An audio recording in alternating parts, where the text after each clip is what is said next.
When the stars talk, they talk to the breeze. Please welcome to the show tonight. I've been in love with her voice for 20 years minimum.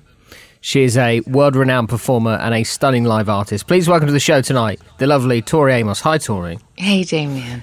Tell me about the title of your new album. Unpack it for me if you can. It's called Unrepentant Geraldines. Okay, as a minister's daughter, I guess you spend a lot of your life doing penance for things you don't even know you've done or thought of. And I guess I saw this picture of Geraldine when I was in Ireland.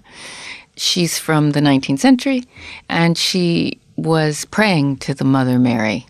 But you knew she was up to something. You knew she had a story, Geraldine. What was she up to? What was she doing? Well, she had to flee Ireland because she had, one thinks, found a young man, and it had gone... What was she up to? Yeah, it had gone too far, methinks. Yeah. So she was over in France praying on her knees. But the good thing is he showed up. So then they ran off in the story to Australia. The young guy showed up. Yeah, the young guy showed up. Yeah. But I was thinking about things that women have had to apologize for a long time. And my daughter, she has a granny here in England and an aunt, Auntie Joyce, who was in World War II, building radios for planes and taking the planes up and testing them. And they were telling my daughter how during the war, women were able to do all kinds of things. Then after the war, things changed. And I think they were trying to tell my daughter that in the 21st century, there are a lot of opportunities and things a girl doesn't have to be, ashamed about or concerned about, that she's more independent, has more choices. And is it being a woman in the 21st century, is it harder to fight the stereotypes? Are there more stereotypes now for women? It's a very complicated world out there now. I think it's complicated for both sexes, really, because sometimes I run into all kinds of stories, Damien, as I travel, from men and women, about roles and about being full-time working parents, or what somebody wants to do with their life. I ran into a 17-year-old guy in England who was telling me he was under so much pressure. He said, he knew I was turning 50, and he said, wow, to be 50, I'm going to have it all worked out. it's going to be great. Yeah. And I'm just looking at him and I'm saying, yeah, if you're Johnny Depp, it's going to be great. Yeah. And he just said to me, yeah, but I have to choose what I'm going to do for the rest of my life now. And I don't know what I should do for the rest of my life. So I started thinking about that, and a song came out called 16 Shades of Blue about aging. So the songs are about all different kinds of stories. You want to hear a story about sexism today? It's a light-hearted story. It's nothing heavy, right? I decided this week that I would take up yoga. Okay. Because why not? I can't bend as well as I used to be able to. I'm getting, mid-30s now. Things are a little bit harder. So what do you need for yoga, right? You need a yoga mat.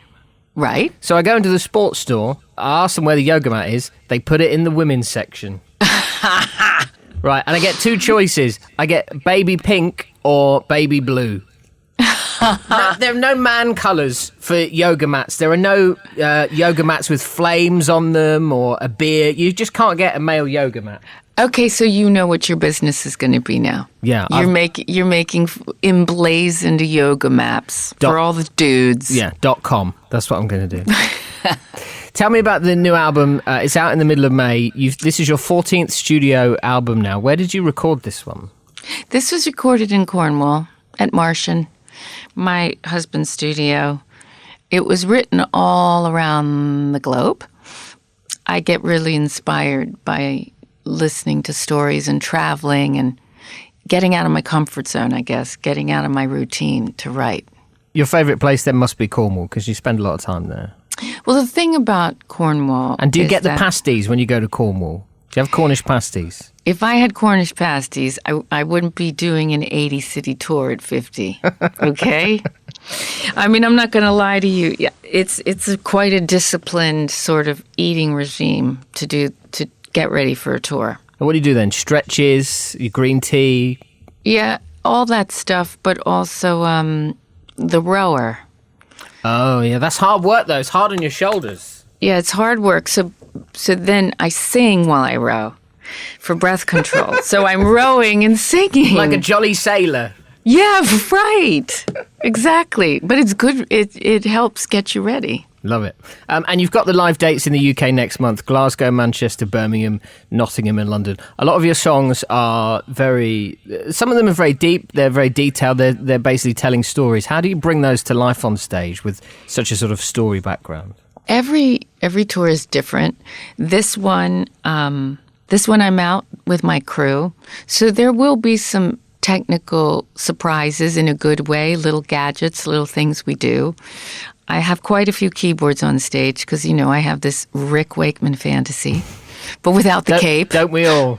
Yeah, don't we all? So, yes, multitasking on the keyboards and with some, hopefully, some updated with technology things to surprise the audience. What a legend. Thank you so much for your time today. You're great. I had so much fun. Thank you. Hear more of the names you love online anytime at thebreeze.com.